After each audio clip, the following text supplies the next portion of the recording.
Hi friends, ഇന്ന് പോകുന്നത് ജയ്സാൽമീറിൽ നിന്ന്, രാജസ്ഥാനിലെ ജയ്സാൽമീറിൽ നിന്ന് ലോങ്കേവാല ഇന്ത്യ പാകിസ്ഥാൻ ബോർഡറുണ്ട്, അവിടേക്കാണ്. ഈ ജയ്സാൽമീറിൽ നിന്നുള്ള യാത്രയിലാണ്. വഴിയിൽ കുറച്ച് കുട്ടികളൊക്കെ ആയിട്ട് സംസാരിച്ച്, ഇവിടെയെല്ലാം തന്നെ കുട്ടികളെല്ലാം സംസാരിക്കുമ്പോഴും വലിയവർ സംസാരിക്കുമ്പോഴും എല്ലാം തന്നെ നമ്മളോട് അവർ വണ്ടി നിർത്തി എന്തെങ്കിലും വഴി ചോദിച്ചാൽ അവർ നമ്മളോട് പൈസ ചോദിക്കും. ആ കുട്ടികളും പൈസ ചോദിച്ചിരുന്നു. ഞങ്ങൾ ജയ്സാൽമീറിൽ നിന്ന് 100 കിലോമീറ്ററോളം യാത്ര ചെയ്തു. പക്ഷേ ഇവിടെയൊന്നും പെട്രോൾ പമ്പ് കണ്ടില്ല. അപ്പോൾ ഞങ്ങൾക്ക് പെട്രോൾ പമ്പ് ചോദിച്ചാണ് ഈ പ്രദേശത്തേക്ക്, ഇവിടെയുള്ള ഈ മണലാരണ്യത്തിലുള്ള ഈ ചെറിയ ഗ്രാമത്തിലേക്ക് ഞങ്ങൾ കടന്നത്. അപ്പോൾ അവിടെ നിന്ന് 2 ആൾക്കാർ വന്ന് ഞങ്ങൾക്ക് ഇവിടെ നിന്ന് ഒരു 20 കിലോമീറ്ററും കൂടി കഴിഞ്ഞാലാണ് ഇനി ഇന്ധനം നിറയ്ക്കാൻ പെട്രോൾ പമ്പ് ഉള്ളൂ എന്ന് പറഞ്ഞു. അവിടെ നിന്ന് വീണ്ടും ഞങ്ങൾ യാത്ര തുടർന്നു. വിജനമായ മണലാരണ്യവും അതിൽ ഇതുപോലെ ഒറ്റയ്ക്കുള്ള ഓരോ വീടുകളും മാത്രം ഒഴിച്ചാൽ അതിവിജനമായി കിടക്കുന്ന മണലാരണ്യമാണ്. താർ മരുഭൂമിയാണ് ഈ കാണുന്നത്. ഞങ്ങൾ ഇന്ന് ഞങ്ങളുടെ ഡ്രൈവർ ബാബേട്ടനാണ്, പുറകിൽ സണ്ണി ചേട്ടനും ഏലിയാസ് ചേട്ടനും എല്ലാം തന്നെയുണ്ട്. ഞങ്ങൾ ഈ യാത്രയിലുടനീളം തന്നെ നല്ല ഈ ഭാഗത്ത് ഇന്ത്യ പാകിസ്ഥാൻ യുദ്ധത്തിൻ്റെയൊക്കെ കാര്യങ്ങൾ ആലോചിച്ച് നല്ല ആകാംക്ഷഭരിതരായിരിക്കുകയാണ്. വിജനമായ മണലാരണ്യം, അങ്ങ് നോക്കത്താ ദൂരത്ത് സ്ട്രെയിറ്റായിട്ട് കിടക്കുന്ന റോഡ്. ഈ റോഡിലൂടെ നമ്മുടെ വണ്ടിയുടെ എത്ര കിലോമീറ്റർ സ്പീഡിൽ പോകുമെന്നൊക്കെ പരിശോധിക്കാൻ പറ്റുന്ന റോഡും കൂടിയാണിത്. നല്ല BRO ബോർഡർ റോഡ് ഓർഗനൈസേഷൻ നല്ല രീതിയിൽ പണിതിരിക്കുന്ന റോഡാണ്. ഈ റോഡിന് ടോളുണ്ട്, 100 രൂപ ടോളും മേടിക്കുന്നുണ്ട്. അപ്പോൾ നമ്മളെ മീറ്ററിലേക്കൊക്കെ മുട്ടിച്ച് വേണമെങ്കിൽ ഞങ്ങൾക്ക് ഓടിക്കാം. പക്ഷേ കിലോമീറ്റർ സ്പീഡ് ഇപ്പം നമ്മൾ പറയണില്ല. ഇന്ത്യയിലെ എല്ലായിടത്തും 100 കിലോമീറ്ററിലൊക്കെ കൂടുതൽ പോയാൽ ചാർജ് ചെയ്യും. അത് 6 വേ ലൈനിലെ കൂടെയൊക്കെയാണ് 100 കിലോമീറ്റർ പാടുള്ളൂ. ഇവിടെ സിംഗിൾ വേ ആണ്. പക്ഷേ ഇതരെ വണ്ടിയില്ല, നമ്മളെ ഓവർടേക്ക് ചെയ്യാനൊന്നും വണ്ടിയില്ല. വേണമെങ്കിൽ സ്പീഡ് കൂട്ടി ഓടിക്കാം. പക്ഷേ ഞങ്ങൾ ചെറിയ സ്പീഡുണ്ട്, എന്നിരുന്നാലും അത്ര സ്പീഡിലല്ല. ഇങ്ങനെ നോക്കത്താ ദൂരത്തെ ഈ മണലാരണ്യത്തെ കൂടെയാണ് യാത്ര. ലോങ്കേവാലയിലേക്കാണ് യാത്ര. ലോങ്കേവാലയിൽ നിന്ന് പാസ് എടുത്തിട്ട് വേണം നമുക്ക് ടനോട്ട് മാത, കഴിഞ്ഞ വീഡിയോയിലൊക്കെ പറഞ്ഞ പോലെ ടനോട്ട് മാത അമ്പലത്തിൻ്റെ അടുത്ത് നിന്ന് നമുക്ക് പ്രത്യേക പെർമിഷനൊക്കെ എടുക്കണം. എന്നാലാണ് നമുക്ക് ഈ ബോർഡറിലേക്ക് പോകാൻ സാധിക്കുകയുള്ളൂ. അവിടെ നിന്ന് ഞങ്ങൾ പോകുന്ന വഴി പെട്രോൾ പമ്പ് കണ്ടുപിടിച്ചു. നയാരയിലെ പുതിയ പെട്രോൾ പമ്പാണ്. ഇതും കൂടി കിട്ടിയില്ലെങ്കിൽ ഞങ്ങൾ വീണ്ടും തിരിച്ച് 100 കിലോമീറ്റർ ജയ്സാൽമീറിലേക്ക് ഓടേണ്ടി വന്നേനെ. ഇവിടുത്തെ ഈ പണിക്കാരൊക്കെ വളരെയധികം, പുതിയ പമ്പായ കാരണം, നയാരയിലെ പമ്പായ കാരണമാണെന്ന് തോന്നുന്നു, പണിക്കാരൊക്കെ നല്ല പെരുമാറ്റമാണ്. പിന്നെ ഡീസലിന് 91 രൂപയേ ഉള്ളൂ. അപ്പോൾ ഇവിടെ നിന്ന് ഡീസൽ ഫുൾ ടാങ്ക് തന്നെ അടിച്ച് ഈ പിള്ളേരെല്ലാം പരിചയപ്പെട്ട് ഈ കൊച്ചു ഗ്രാമത്തെ പറ്റിയൊക്കെ അവർ പറഞ്ഞു തന്ന്, ഈ ഗ്രാമവാസികളൊക്കെ ഇവിടെ കുറവുള്ളൂ, 200-ൽ താഴെയാണ് ഓരോ ഗ്രാമത്തിലും. 150 പേരും 200 പേരും മാത്രം വസിക്കുന്ന ഗ്രാമങ്ങളാണ് ഇതെല്ലാം തന്നെ. അങ്ങനെ ഞങ്ങൾ വീണ്ടും യാത്ര തുടർന്നു. ഇങ്ങനെ നോക്കത്താ ദൂരത്ത് കിടക്കുന്ന സ്ട്രൈറ്റ് റോഡിൽ കൂടെ ഒരു സ്പീഡിലൂടെയാണ് ഞങ്ങളുടെ യാത്ര. അങ്ങനെ യാത്രയിൽ ജയ്സാൽമീറിൽ നിന്ന് ലോങ്കേവാലയിലേക്ക് ഒരു 122 കിലോമീറ്റർ ദൂരമാണ് ഉള്ളത്. അവിടെ നിന്ന് ടനോട്ടിലേക്ക്, നമ്മുടെ ബോർഡറിലേക്ക് ഒരു 40 കിലോമീറ്ററും കൂടി ഉണ്ടാവും. 1971 ഇന്ത്യ പാകിസ്ഥാൻ യുദ്ധം നടന്ന രാജസ്ഥാനിലെ താർ മരുഭൂമിയിലെ ലോങ്കേവാല ആണ് ഈ പ്രദേശത്തെ തന്നെ അറിയപ്പെടുന്നത്. അതോടുകൂടി ഇത് ചരിത്രത്തിൽ ഇടം നേടിയ ഒരു പ്രദേശം കൂടിയാണ്. കുറേ നേരങ്ങൾക്ക് ശേഷമാണ് ഒരു വാഹനം നമ്മൾ കാണുന്നതും നമ്മൾ ഓവർടേക്ക് ചെയ്യുന്നതും.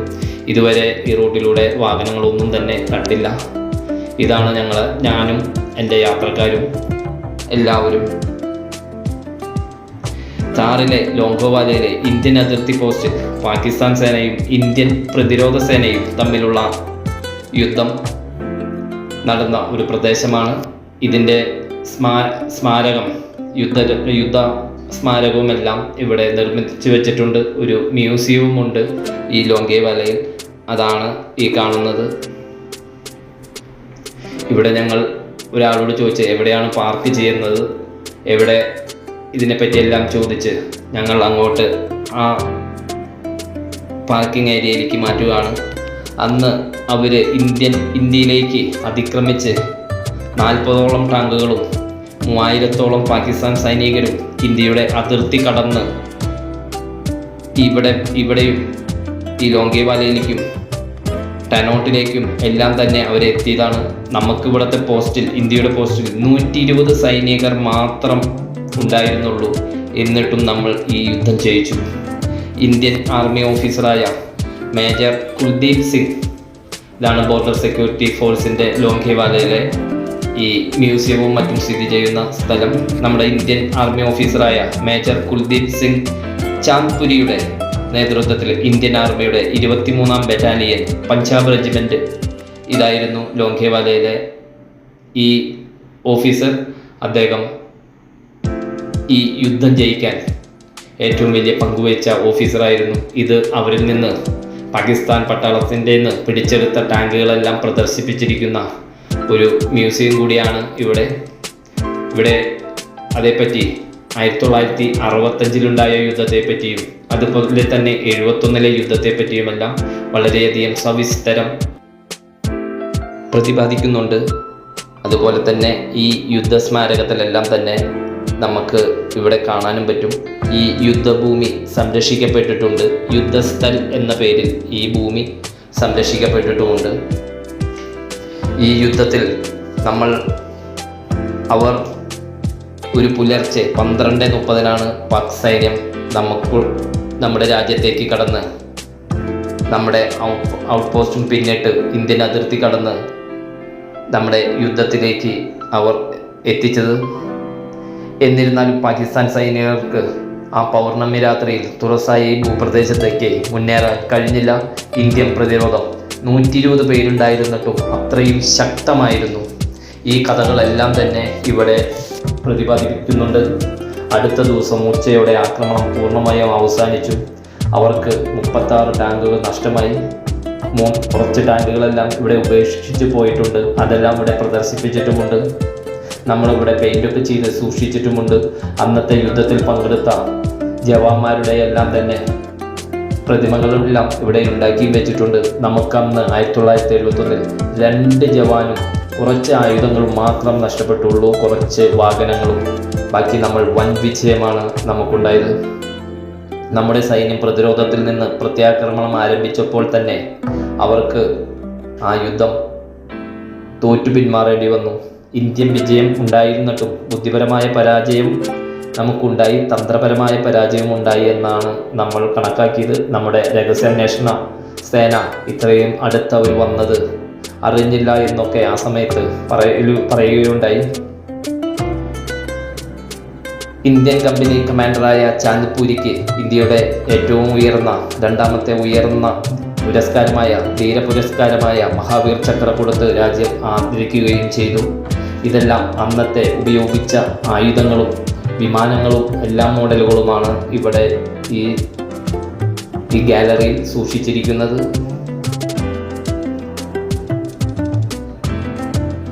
അതുപോലെ തന്നെ അന്നത്തെ ഡിഫൻഡിങ് കമ്പനിയും അവരുടെ അംഗങ്ങളും ബറ്റാലിയൻ്റെ കമാൻഡറും മറ്റ് നിരവധി അവാർഡുകൾ നേടി. മറുവശത്ത് പാകിസ്ഥാൻ കമാൻഡറെ അവർ പിരിച്ചുവിടുകയാണ് ഉണ്ടായത്. അവരുടെ ഒത്തിരി ആയുധങ്ങളും ടാങ്കുകളും നമ്മൾ പിടിച്ചെടുത്തിട്ടുണ്ട്. 1997-ലെ ഹിന്ദി ചിത്രമായ ബോർഡറിൽ ലോങ്കേവാല യുദ്ധം ചിത്രീകരിച്ചിട്ടുമുണ്ട്. ഈ യുദ്ധത്തിൻ്റെ ഫലമായി ബംഗ്ലാദേശ് രൂപീകരണവും നടന്നു എന്നാണ് ചരിത്രം പറയുന്നത്. ഇതെല്ലാം ഈ ഇൻഡോ പാക് വാർ 1965-ലെ ഒരു സ്മാരകം ഉണ്ടാക്കി വച്ചിരിക്കുന്നതാണ്. ഈ യുദ്ധത്തോടുകൂടി ഇന്ത്യൻ സൈന്യത്തിൻ്റെ ധീരതയും അതുപോലെ തന്നെ തന്ത്രശക്തിയും വളരെയധികം പ്രകടമായ ഒരു യുദ്ധമായിരുന്നു. ലോങ്കേവാല പ്രദേശത്ത് രാജസ്ഥാനി, ഹിന്ദി എന്നീ ഭാഷകളാണ് പ്രധാനമായും സംസാരിക്കുന്നത്. ഈ പ്രദേശത്തെല്ലാം തന്നെ 200-300 കുടുംബങ്ങൾ മാത്രം വസിക്കുന്ന ഒരു പ്രദേശം കൂടിയാണ്. ഈ യുദ്ധസ്മാരകമെല്ലാം കണ്ട് ഇതെല്ലാം ആലോചിച്ച് ഇതിലെ നടക്കുകയാണ് ധീരസൈനികരെ സ്മരിക്കുന്നതിനായി നിർമ്മിച്ചിരിക്കുന്ന ഇവിടെ പാകിസ്ഥാൻ നശിച്ച ടാങ്കുകളും മറ്റും സൈനിക ഉപകരണങ്ങളും നമുക്ക് വളരെ കാണാം. അപ്പുറത്തെ ഭാഗത്തും ഇതുപോലെ തന്നെ ഇതെല്ലാം പ്രദർശിപ്പിച്ചിട്ടുണ്ട്. ഇവിടെ യുദ്ധത്തിൻ്റെ വീരകഥകളും വിശദമായ വിവരണങ്ങളും ഉൾപ്പെടുന്ന പ്രദർശനങ്ങളും വീഡിയോകളും ഉണ്ട്. അതും നമുക്ക് കാണാം.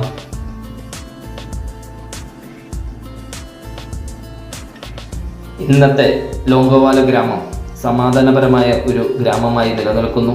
പക്ഷേ സൈനിക ചരിത്രത്തിൽ താല്പര്യമുള്ളവർക്ക് ഒരു പ്രിയപ്പെട്ട വിനോദസഞ്ചാര കേന്ദ്രമായി മാറിയിരിക്കുന്നു. ഇവിടെ ധാരാളം വിനോദസഞ്ചാരികളും ചരിത്രം ഇഷ്ടപ്പെടുന്നവരും എല്ലാം തന്നെ ഇവിടെ എത്തുന്നുണ്ട്. അതുകൊണ്ട് തന്നെ ഈ യുദ്ധഭൂമി സംരക്ഷിക്കപ്പെട്ടു കിടക്കുന്നു. ഇവിടെ ഒരു മലയാളി ഓഫീസറിനെ എല്ലാം ഞങ്ങൾ പരിചയപ്പെട്ടു. അദ്ദേഹം ഞങ്ങളെ ഇവിടെയെല്ലാം തന്നെ എല്ലായിടത്തും കൊണ്ടുവന്ന് കാണിച്ചു തന്ന് അതിനെല്ലാം പറ്റി പറഞ്ഞ് മനസ്സിലാക്കി തന്നു. ഒരു ഓഫീസറാണ്. ഇതെല്ലാം പാകിസ്ഥാനിൽ നിന്ന് പിടിച്ചെടുത്ത ടാങ്കുകളാണ്. അവരുടെ ഫ്ലാഗൊക്കെ നമ്മളതുമേ വരച്ചു വെച്ചിട്ടുണ്ട്. നമുക്ക് സന്ദർശകർക്ക് മനസ്സിലാവുന്ന വിധത്തിൽ എല്ലാം തന്നെ. ഇവിടെ സന്ദർശിക്കാൻ പറ്റുന്ന സമയം ഏകദേശം ഒരു ഒക്ടോബർ മുതൽ മാർച്ച് വരെയാണ്. ഇവിടെ ലോകത്ത് തന്നെ ഏറ്റവും അധികം ചൂടുള്ള സമയവും വരുന്ന ഒരു സ്ഥലം കൂടിയാണ് ഈ പ്രദേശം. 59 ഡിഗ്രി സെൽഷ്യസ് വരെ ഇവിടെ ചൂട്. ഇവിടുത്തെ കടുപ്പമേറിയ ചൂടാണ്. ഇവിടെ എല്ലാം തന്നെ അവർ ഉപേക്ഷിച്ചതും നമ്മൾ ഉപയോഗിച്ച യുദ്ധോപകരണങ്ങളും എല്ലാം തന്നെ ഈ ഭാഗത്ത് പ്രദർശിപ്പിച്ചിട്ടുണ്ട്. അതുപോലെ തന്നെ ആ കൂടാരത്തിനുള്ളിലാണ് നമുക്ക് അവിടെ ഫോട്ടോ എടുക്കാൻ പാടില്ല എന്ന് എഴുതി വെച്ചിട്ടുണ്ട്. ആ കൂടാരത്തിനുള്ളിലാണ് അതൊരു ഭൂഗർഭ ടണലാണ്. അതിനുള്ളിലാണ് ഈ യുദ്ധത്തെ പറ്റിയെല്ലാം വിശദീകരിക്കുന്ന വീഡിയോ ഒക്കെ വെച്ച് നമ്മളെ ടൂറിസ്റ്റുകളെ കാണിപ്പിക്കുന്ന പ്രദേശം. ധാരാളം യുദ്ധോപകരണങ്ങൾ ഇവിടെ നിരത്തി വെച്ചിട്ടുണ്ട്. കൂടുതലും അവരിൽ നിന്ന് പിടിച്ചെടുത്ത യുദ്ധോപകരണങ്ങളായിരുന്നു.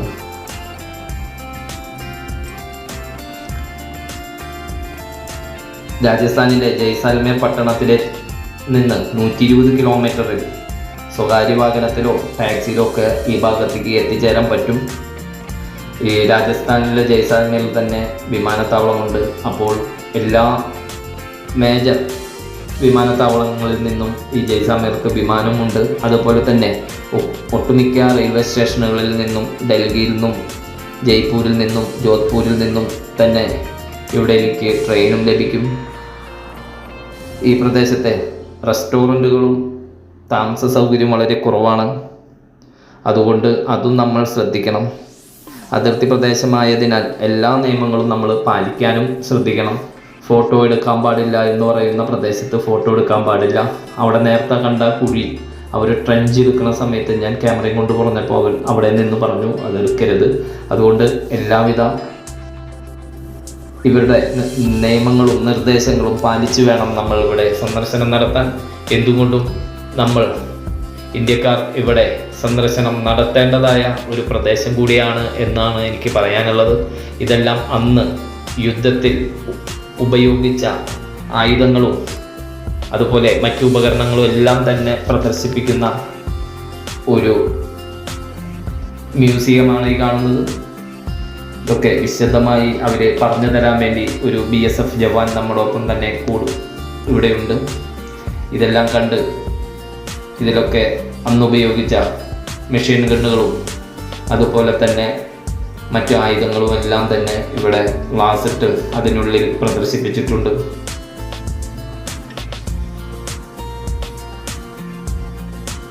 ഇവിടം ഒത്തിരി സമയം ചെലവഴിച്ച് അന്ന് ഉപയോഗിച്ച ബൈനോക്കുലേറ്ററുകൾ, അന്നത്തെ തോക്കുകൾ,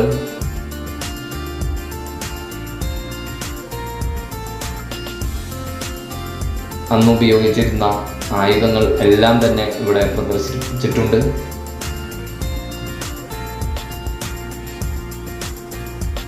വെടിയുണ്ടകൾ. അങ്ങനെ ഈ പ്രദേശത്ത് അന്ന് യുദ്ധം നടന്ന ആ പ്രദേശത്തിനെ അങ്ങനെ തന്നെ യുദ്ധസ്ഥൽ എന്ന് പേരിട്ട് ഈ മ്യൂസിയവും മറ്റുമെല്ലാം തന്നെ സജ്ജീകരിച്ച് ഇവിടെ നിർത്തിയിട്ടുണ്ട് അവർ.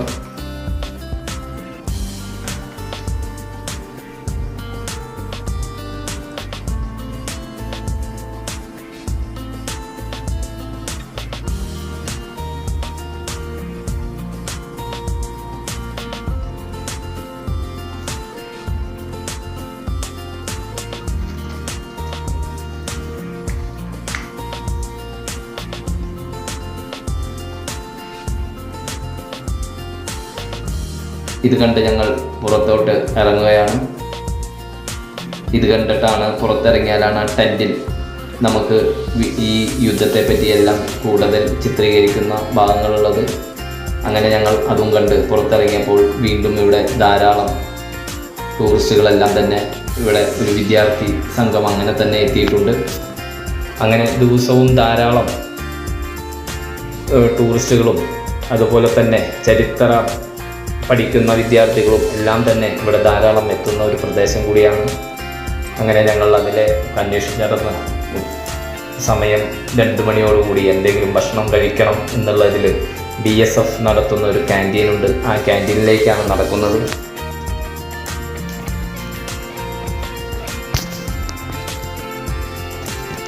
ആ ക്യാൻറ്റീനിൽ നിന്ന് ചായ എല്ലാം കഴിച്ച്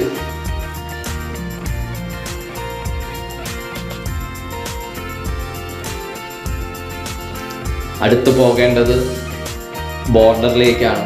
അവിടെ നമുക്ക് ഇവിടെ നിന്ന് ഒരു സ്പെഷ്യൽ പെർമിറ്റൊക്കെ എടുത്ത് നമുക്ക്, ഞാൻ നേരത്തെ പറഞ്ഞ പോലെ അതിനൊരു കൗണ്ടറുണ്ട്. ഈ ടനോട്ട് മാതാ അമ്പലത്തിൻ്റെ അടുത്ത് തന്നെയാണ്. ഇനി നമുക്ക് ടനോട്ട് മാതാ അമ്പലത്തിൻ്റെ അടുത്ത് പോയി അവിടുന്ന് ടനോട്ട് ടൗണിൽ നിന്ന് തന്നെ ഒരു കൊച്ചു ടൗൺ തന്നെയാണ് ടനോട്ടും ലോങ്കേവാല പോലെ തന്നെ അവിടെ നിന്ന് നമുക്ക് ഈ പാസെല്ലാം എടുത്ത് അതിർത്തിയിലേക്ക് പോകണം. അതിർത്തിയിൽ ചെന്ന് അവിടുത്തെ വിശേഷങ്ങളെല്ലാം കാണാം. ഇതാണ് ബോർഡർ കഫേ എന്നാണ് ഇതിൻ്റെ പേര്. ബോർഡർ കഫേയിലേക്ക് ഇവിടുത്തെ ഉദ്യോഗസ്ഥർ BSF ജവാന്മാർ തന്നെയാണ് ഇതെല്ലാം നോക്കി നടത്തുന്നത്. അവർ ഇവിടെ നല്ല സൗകര്യങ്ങളോടുകൂടിയുള്ള ഒരു ക്യാൻറ്റീൻ നടത്തുന്നുണ്ട്. അത്യാവശ്യം നല്ല ഭക്ഷണവും അതുപോലെ തന്നെ ചായയും കോഫിയും എല്ലാം തന്നെയുണ്ട്. അപ്പോൾ ഞങ്ങൾ ഒരു സ്നാക്സും ചായയൊക്കെ കഴിച്ച് അവിടെ നിന്ന് വീണ്ടും ഞങ്ങൾ യാത്ര തുടങ്ങുകയാണ്. അതിർത്തി കണ്ട് ഇന്ന് തന്നെ ഞങ്ങൾക്ക് ജയ്സാൽമേറിലേക്ക് മടങ്ങണം. ഇവിടെ രാത്രി താമസ സൗകര്യങ്ങളൊന്നും കുറവാണ്. റെസ്റ്റോറൻറ്റുകളോ അല്ലെങ്കിൽ മറ്റ് ഡൽഹികളോ ഒന്നും തന്നെയില്ല. ഈ പ്രദേശമായത് കാരണം തന്നെ, അതിർത്തി പ്രദേശമായത് കാരണം തന്നെ നമുക്ക് നമ്മുടെ ജവാന്മാർ സമ്മതിക്കുകയില്ല. അങ്ങനെ വീണ്ടും ഞങ്ങൾ ഈ അതിവിജനമായ വളരെ നോക്കത്താ ദൂരത്തോളം കിടക്കുന്ന റോഡിലൂടെ ഞങ്ങൾ വീണ്ടും യാത്ര തുടർന്നു. നമുക്ക് നോക്കിയാൽ മനസ്സിലാവും വിശാലമായ റോഡുകളാണ്. വീണ്ടും ഞങ്ങളെ വണ്ടി ഓടിക്കുന്ന ചേട്ടൻ, ബാബു ചേട്ടൻ, അതുപോലെ തന്നെ ഏരിയ ചേട്ടൻ,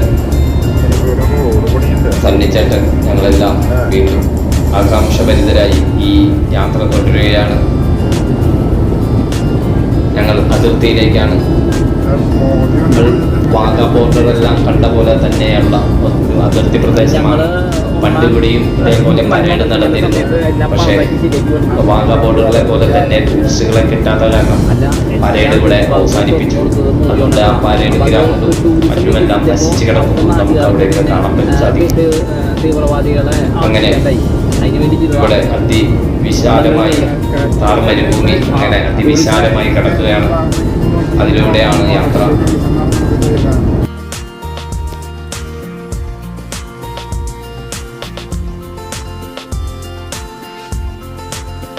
വീണ്ടും ഞങ്ങളിലേക്കെല്ലാം തന്നെ ക്യാമറയൊക്കെ തിരിച്ച് ഞങ്ങൾ രാജസ്ഥാനിലെത്തിയപ്പോൾ ഒന്ന് മുടിയൊക്കെ തല മുണ്ടനം ചെയ്ത് ഞങ്ങൾ ഇങ്ങനെ യാത്ര വിശേഷങ്ങളും പറഞ്ഞ് നാട്ടുവിശേഷങ്ങളും അതുപോലെ തന്നെ യാത്രയിലെ വിശേഷങ്ങളും എല്ലാം തന്നെ പറഞ്ഞ് യാത്ര വീണ്ടും ആരംഭിക്കുകയാണ്.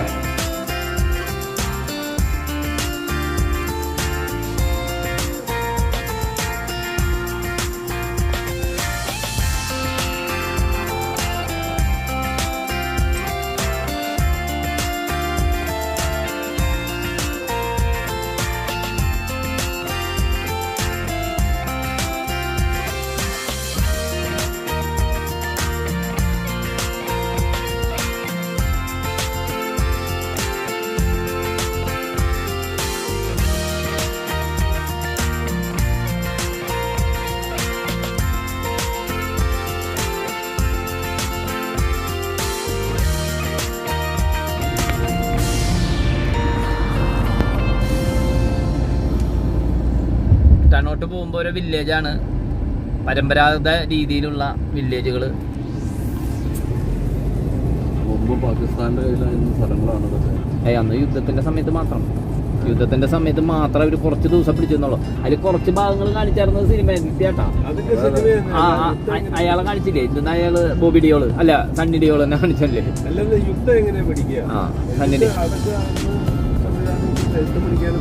സണ്ണി ഡിയോളിനെ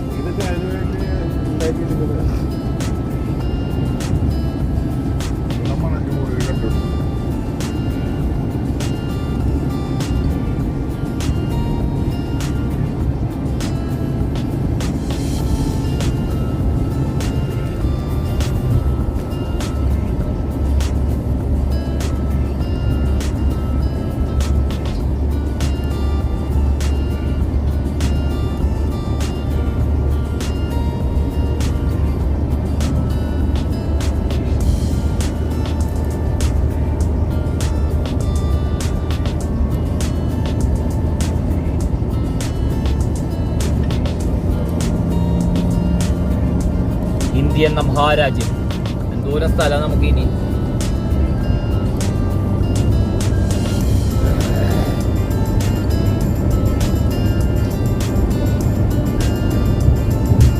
തണോട്ടിലേക്ക് ഇവിടെ നിന്ന് വെറും 20 കിലോമീറ്റർ.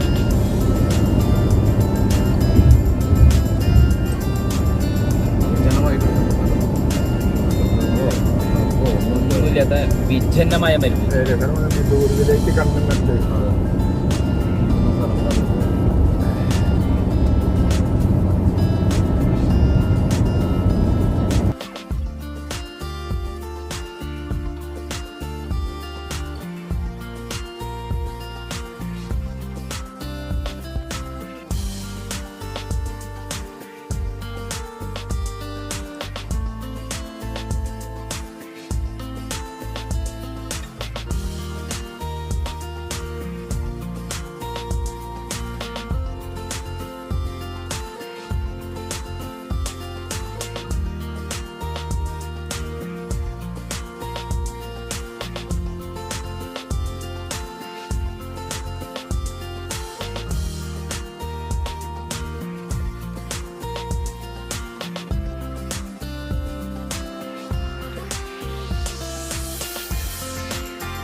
തണോട്ട് ബോർഡറിലേക്ക് പോകാൻ വേണ്ടി ഇവിടെ RC ബുക്കൊക്കെ കൊടുത്ത് നമ്മളിവിടെ സൈൻ ചെയ്ത് ഫോം ഫില്ലപ്പ് ചെയ്ത് കൊടുക്കണം. അതിനുള്ള ക്യൂ ആണിത്.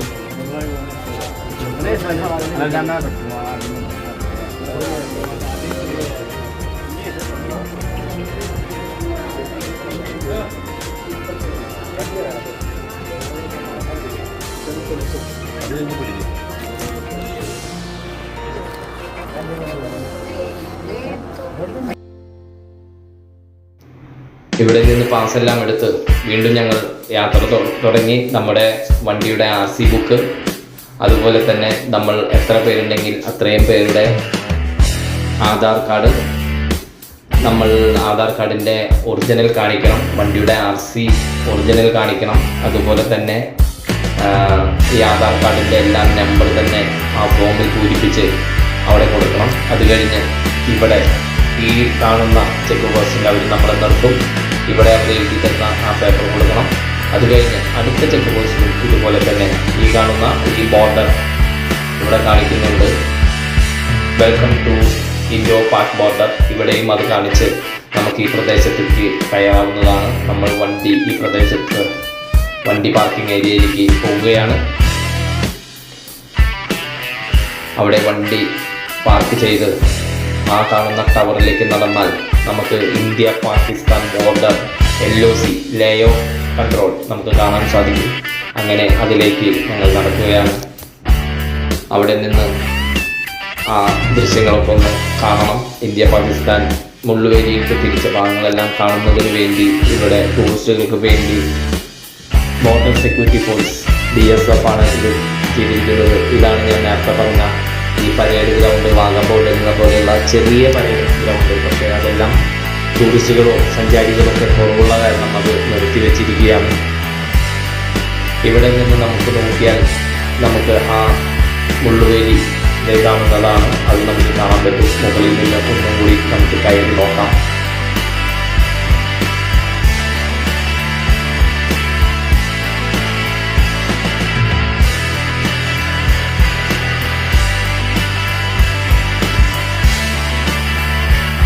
അങ്ങനെ മുകളിൽ കയറി അവിടെ നിന്നുള്ള ദൃശ്യമാണ്. ഈ സൂക്ഷിച്ചു നോക്കിയാൽ ആ കമ്പിവേലിയും മറ്റും നമുക്ക് കാണാൻ സാധിക്കും.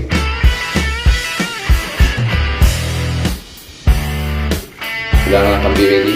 ആ പോസ്റ്റ് നിൽക്കുന്നത് നമ്മുടെ സ്ഥലത്താണ്. പോസ്റ്റിനപ്പുറം കമ്പിവേലിയിലപ്പുറം കുറച്ച് ദൂരം ഫ്രീ ആയിട്ടുണ്ട്. അത് കഴിഞ്ഞിട്ട് അവരുടെ കമ്പിവേലിയുണ്ട്. അങ്ങനെ ഇതിൻ്റെ മുകളിൽ നിന്ന് ഈ കാണുന്ന കമ്പിവേലിയാണത്. അതെല്ലാം കണ്ട് അവിടെ ഇന്ത്യ പാകിസ്ഥാൻ യുദ്ധത്തെ പറ്റിയെല്ലാം ആലോചിച്ച് ഇങ്ങനെ നിൽക്കുകയാണ്. നമുക്ക് അടുത്ത വീഡിയോയിൽ വീണ്ടും നമുക്ക് നേരിട്ട് കാണാം. നിങ്ങൾ വീഡിയോ ഒന്ന് ലൈക്ക് ചെയ്യണം. അതുപോലെ തന്നെ ഈ ചാനൽ ടോൺ വീൽസ് എന്നാണ് എൻ്റെ ചാനലിൻ്റെ പേര്, ഒന്ന് സബ്സ്ക്രൈബ് ചെയ്യണം. അപ്പോൾ യാത്രാ വീഡിയോയുമായി നമുക്ക് വീണ്ടും കാണാവുന്നതാണ്.